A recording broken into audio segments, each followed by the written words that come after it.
आपने महसूस किया होगा कि जो लोग अच्छे कर्म करते हैं वो हमेशा परेशान रहते हैं, वहीं जो बुरे कर्म करते हैं वो खुशी से रह रहे होते हैं। अच्छे कर्म करने वाले परेशान होते हैं कि आखिर उन्हें इतनी परीक्षा क्यों देनी पड़ रही है, जबकि जो अधर्म की राह में हैं वो खुश हैं और जिंदगी का लुत्फ उठा रहे हैं। अगर आपके मन में भी ये सवाल आया है तो आज हम आपको इसका जवाब देंगे। ये जवाब वो है जो भगवत गीता में लिखा है और श्री कृष्ण ने अर्जुन को दिया था।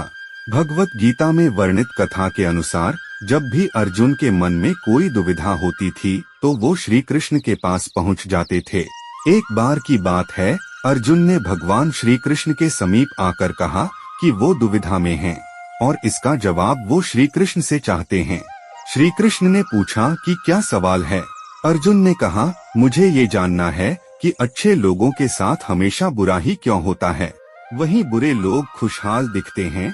अर्जुन के मुंह से ऐसी बातें सुनकर श्री कृष्ण मुस्कुराए और कहा, मनुष्य जैसा सोचता है और महसूस करता है वैसा कुछ नहीं होता है, बल्कि अज्ञानता की वजह से वो सच्चाई नहीं समझ पाता है। अर्जुन उनकी ये बात समझ नहीं पाए। इसके बाद श्री कृष्ण ने क्या कहा वो जानते हैं। श्री कृष्ण ने अर्जुन से कहा, हे पार्थ, मैं तुम्हें एक कथा सुनाता हूँ, उसे सुनकर तुम समझ जाओगे कि हर प्राणी को उसके कर्म के हिसाब से ही फल मिलता है। प्रकृति हर किसी को अपनी राह चुनने का मौका देती है।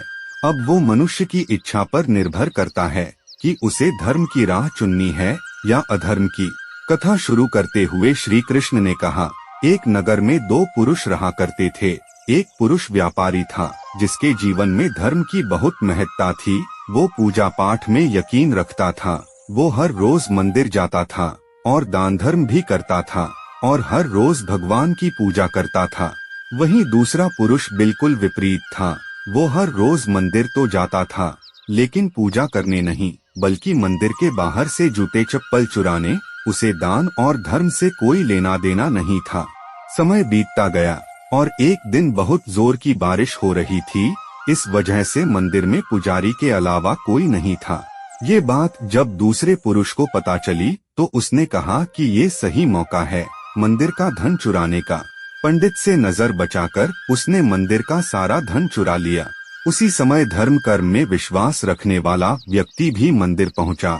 दुर्भाग्य से मंदिर के पुजारी ने उसे ही चोर समझ लिया और चिल्लाने लगा। वहाँ लोग एकत्रित हो गए और उसे बहुत मारा। किसी तरह वो बचते बचाते वहाँ से निकला तो दुर्भाग्य ने उसका साथ वहाँ भी नहीं छोड़ा। मंदिर के बाहर वो एक गाड़ी से टकरा गया और घायल हो गया।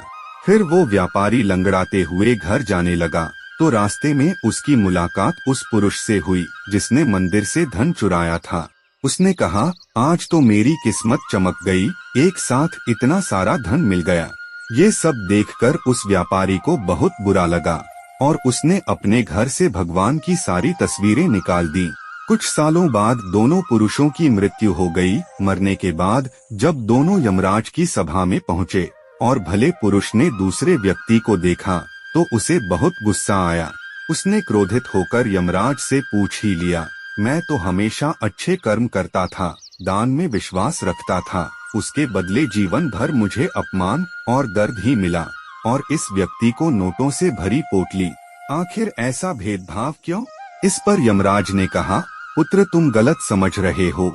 जिस दिन तुम्हारी गाड़ी से टक्कर हुई थी वो दिन तुम्हारे जीवन का आखिरी दिन था, परंतु तुम्हारे अच्छे कर्मों की वजह से तुम्हारी मौत सिर्फ एक छोटी से चोट में बदल गई। तुम इस दुष्ट व्यक्ति के बारे में जानना चाहते हो। दरअसल इसके भाग्य में राजयोग था, मगर इसके कुकर्मों और अधर्म की वजह से वो सिर्फ एक छोटी सी धन की पोटली में बदल गया। कथा सुनाने के बाद श्री कृष्ण अर्जुन से कहते हैं, हे पार्थ, क्या अब तुम्हें तुम्हारे सवाल का जवाब मिल गया? ऐसा सोचना कि भगवान तुम्हारे कर्मों को नजरअंदाज कर रहे हैं, ये बिल्कुल भी सत्य नहीं है। भगवान हमें कब, क्या, किस रूप में दे रहा है मनुष्य को समझ में नहीं आता है, मगर आप अच्छे कर्म करते रहें तो भगवान की कृपा हमेशा बनी रहती है। इसलिए अपने अच्छे कर्मों को बदलना नहीं चाहिए, क्योंकि उसका फल हमें इसी जीवन में मिलता है। इसलिए मनुष्य का फर्ज है कि वो हमेशा अच्छे कर्म करते रहें, क्योंकि श्री कृष्ण ने गीता में भी बताया है कि किसी के द्वारा किया गया कर्म बेकार नहीं जाता है, चाहे वो अच्छा हो या बुरा।